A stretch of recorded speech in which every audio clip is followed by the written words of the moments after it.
This 26 Sports and CCTV high school basketball presentation is brought to you by Munson Healthcare Cadillac Rehab Services. And welcome back to Cadillac High School halftime here, where the McBain Ramblers have a 22-20 lead over the Cadillac Vikings. Jay Simon alongside Kevin Gregory. Kylie Christensen has 12 first half points, 12 of her team's 20, but the Ramblers have a 2-point lead. And that's largely been because the Ramblers have just been able to find more weapons, where the Vikings got to do a little bit differently to try to get the rest of their team going offensively. Well, I think when Hope Emmington gets that dribble penetration from the top of the key and she gets into the teeth of the McBain defense, they got to do a better job creating passing lanes for her to have someone to kick out to. And then when you do that, you have a couple options. You either take that three-pointer, or then you ball reversal or attack. But it gives Hope Emmington breaking her defender down, drawing help, that creates an opening. They got to do a better job taking advantage of that. That's the Jamie Peterson effect. It is. When Jamie Peterson gets the ball on the block, I just want to sit there and watch him because he's got so many moves. He's so good at what he does.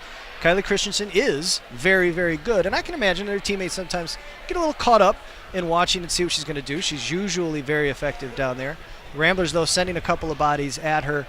They got to get more movement out there on the perimeter. Yeah, they do. And Kylie's doing a good job amidst those double teams of getting her team, who's not lighting it up from the outside, getting her team second and third shot opportunities with those offensive rebounds and a couple of and ones down there. Meanwhile, the Ramblers, you've been very impressed with this flex offense that Coach Coatman uses with these girls. They're getting themselves a lot of looks. They hit 3 threes in that first half. What are they doing well? Yeah, when you run that flex offense and when you run it well, it's just a series of screens from top down to the bottom block, freeing up girls from the perimeter.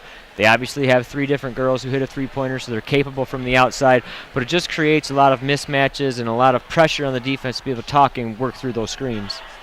I mentioned Kylie Christensen leads all scorers with a game-high 12 points in that first half, getting buckets. Hope Emmington, Hannah Emmington, Alexis Little, and Michaela Johns, all with 2 points apiece. Meanwhile, the Ramblers getting scoring out a number of kids as well. Sammy Van Houten leads the way with 7. Shelby Witt has 6, including one of those three-pointers mentioned previously, as does Van Houten.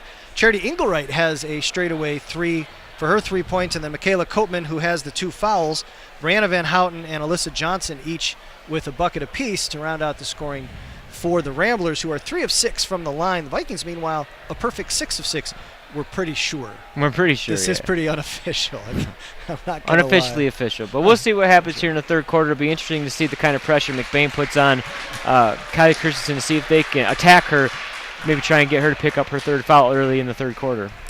Second half will be coming up. This 26 Sports, a CCTV presentation of girls non-conference basketball action brought to you by Munson Healthcare Cadillac Rehab Services, as well as Pizza Plus, Cadillac Tire, and High Point Cadillac GMC. Third quarter coming up. Don't go anywhere. Back in a moment.